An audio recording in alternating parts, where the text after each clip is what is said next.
This is the book of Amos, chapter 8, verse 9, and it reads, "And it shall come to pass in that day, saith the Lord Yahweh, that I will cause the sun to go down at noon, and I will darken the earth in the clear day."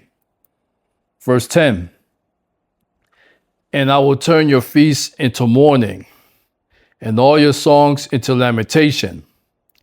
And I will bring up sackcloth upon all loins, and baldness upon every head. And I will make it as the mourning of an only son, and the end thereof as a bitter day." And verse 11, "Behold, the days come, saith the Lord Yahweh, that I will send a famine in the land, not a famine of bread, nor a thirst for water, but of hearing the words of the Lord." Shalom. Shalom. First and foremost, our praises, honor, and the glory shall go to Yahweh. Ba'asham Yahushai, Ba'asham Brakah Kodash Brakatham. Double honors shall go to apostles, elders, and bishops, a great millstone, to continue to teach and to rule well. Shalom to the Akims, a great millstone in like-minded camps and individuals who continue to teach as one body, who continue to be out on the highways, risking their lives for the greater good. And also shalom to the sincere Aquats who are continuously learning in silence as the Holy Scriptures have commanded for you to do so.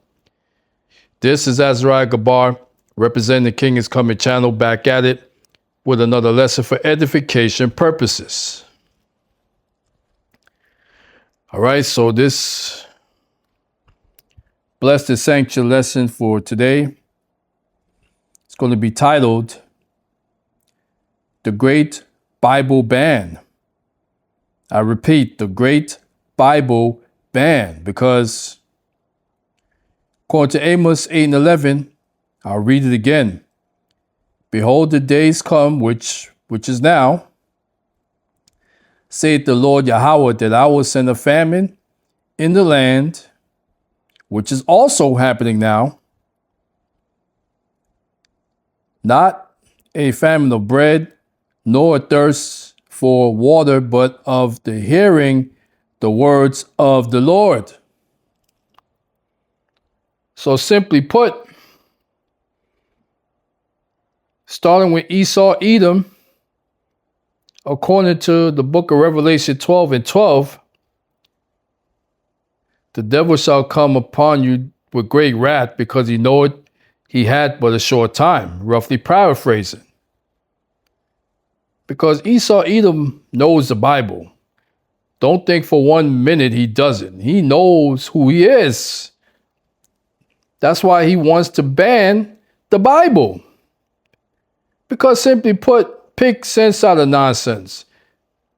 If the Bible was reversed, if it was reversed and Esau were the children of the Lord, okay, and the kingdom of heaven was going to be the kingdom of Esau and not the kingdom of Jacob, hell no, he's not going to try to ban the Bible.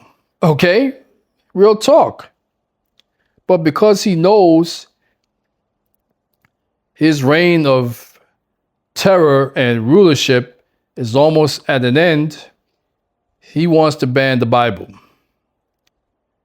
So, what does this translate to you 2/3 of Yasharallah that's not into this truth, this 100% truth? Well, according to the book of Isaiah 55 and 6, it reads, "Seek ye the Lord while he may be found. Call ye upon him while he is near." Woo! Okay? So again, he is giving you an opportunity. He's extending that olive branch. But guess what? As each day goes by, that door is shutting. And guess what?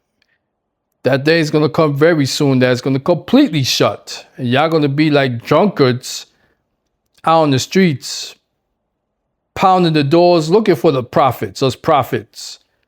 All right?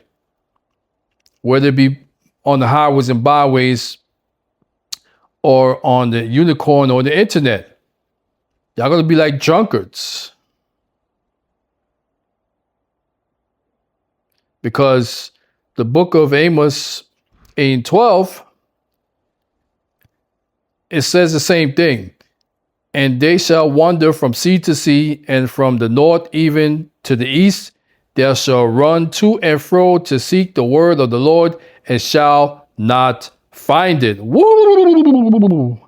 Yo, like I said, you 2/3 are going to be like drunkards when that time come, searching for the Lord, but shall not find him. That's it. It's too late. All right.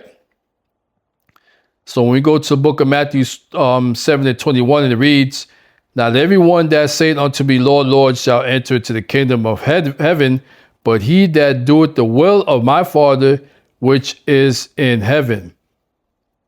Verse 22, "Many will say to me in that day, which is coming soon, Lord, Lord, have we not prophesied in thy name, and in thy name have cast out devils, and in thy name done many wonderful works?"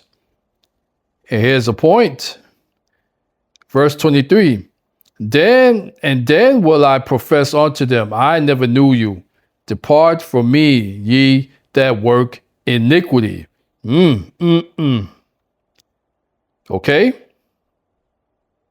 So, if that don't wake up you 2/3, nothing will. So I like to display a couple of images to prove my point. Then I like to cue up a couple of videos to end this lesson. So this first image is from the priest, Brother Azan Ha Amath out there in Sacramento. Shalom to you, priest. And this is what he posted. It says, Canada law sparks fears Bible preaching could be illegal. And here it is. All right.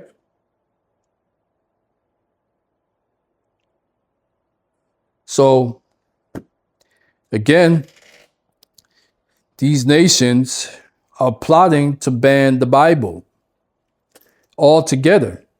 And it's going to come right here to Babylon the Great. Don't think it won't. Here's another imagery.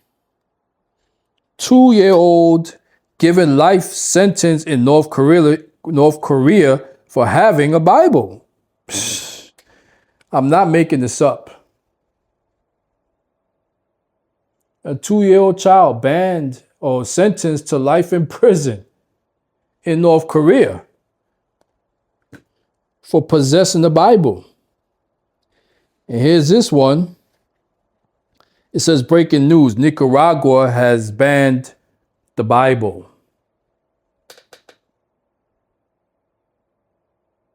And guess what, you Nicaraguans? All right? You are part of the 12 tribes. Whether you know it or not, and whether you care or not. So you guys are going to get it double when that time comes for banning the Bible. Okay? So you are part of the Northern Kingdom tribes. All right, Nicaragua. Because that's in Central America. All right? So you guys are Jakes. And again, y'all going to get it double when that time come. Y'all heard? So now I want to cue up a couple of quick videos, but before I do so, fair use of the 1976 Copyright Act. For these videos are strictly for education and edification purposes only. I'm not making a dime off for these videos, you heard? So here's his first video. I want to attempt to pull up his name. California wants to ban the Bible. And I just said this a couple of seconds ago, that don't think that Babylon the Great is going to be exempt from this great Bible ban. All right, so slack here while I pull up this video.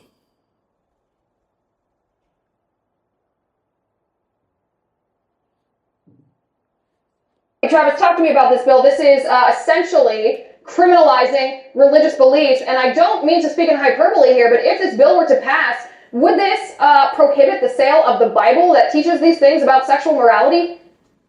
Well, literally, according to how this law is written, yes, it would. This is, PC culture, politically correct culture, gone horribly awry. This is really directly hitting at our First Amendment rights as American citizens. Now the Democrat legislators in this building right behind me, the California State Legislature, they want to tell you how to think, what sort of books that you can read, write, and purchase. It is completely wrong. It is absolutely against our First Amendment rights. And I, for one, will be a vocal opponent against this if it ever hits the Assembly floor. Right. I mean, some of the phrasing here, I read it in the introduction. I want to read it again. They say this includes efforts to change behaviors. I mean, that is the role of parents to guide. Travis, talk to me about this bill. This is essentially criminal. All right, that was a very short clip. But did you hear that? That's why California is going through hell right now. Yahweh Hashem Yahushai is extremely punishing California with these apocalyptic floodings right now. All right, so I don't feel sorry for them. If you're a true elect man and elect lady, you're not going to feel sorry for these people. Excuse me, Slakia. Because in the book of Jeremiah, I'm just paraphrasing, it says, pray not for these people. Pray not for them. We're not supposed to pray for them. Period. Because there's nothing but wickedness in this world. And they're participants of this. All right, so we're going to go on to this final video. And it reads, Utah bans the Bible. Now, you would think that Utah, of all states in Babylon, they're supposed to be this high and mighty, ultra conservative state where the Mormons were first established. And by the way, Negroes were not allowed to be Mormon participants. Did you guys know that? I'm sure y'all didn't. But let me cue up this video. Salakia. The Bible was banned, and in all of the places that it could have happened, it happened in Utah. And the situation has just gotten progressively messier. So last year, Utah passed a law allowing parents to request the removal of books containing, quote, pornographic or indecent material from schools. This pretty clearly meant to continue the trend that we've seen in a number of places of banning books that mention gender, LGBTQ content, or we've seen a number of book bans in other red states across the country. Then, back in December, one anonymous parent complained to the Davis School District north of Salt Lake City that the King James Bible was, quote, one of the most sex-ridden books around. Saying if the books that have been banned so far are any indication for way lesser offenses, this should be a slam dunk. So a committee reviewed the complaint. They found that even though the Bible didn't violate the law, it was nevertheless inappropriate for elementary and middle school students. So it was essentially banned. The book removed from all those libraries in the district, and people lost their shit. Because one, of course they did, and two, it's Utah. Have you ever been to Utah? Generally a lovely place, very religious. So we saw 70 people appealing the decision and hundreds protesting both the district and the state capitol for letting this happen. The Bible was banned, and in all of the places that it could have happened, it happened in Utah. And the situation has just gotten... Yep. So I mentioned it, and then this Edomite mentioned it. Of all the states in Babylon, Utah bans the Bible. And he said that parents were complaining that it was... the King James Bible was, damn, I forgot what it says, but it has something to do with sexual, immorality or whatever, right? that the King James Bible supports sexual immorality. Are you kidding me? Are you kidding me? But again, when your behinds are wicked, these are things that's going to be spewing out of your damn mouths. And guess what's going to be spewing from the Lord, Yahweh Ba'ashem Yahushai, is going to be those ICBM nukes and those chariots with the laser beams. So ponder on that, if you will. You heard? So hopefully this is a wake-up call for you 2/3. Wake up, smell the roses, and seek the Lord while he still can be found. You heard? So with that being said, all praises, honor, and the glory shall go to Yahweh, Bahasham, Yahweh Shai, Bahasham, Rakah Kodash, Brakatham, Kwam, Yasharal, Rise Israel. And as always, Lord willing, on to the next video. Shalom, shalom, shalom.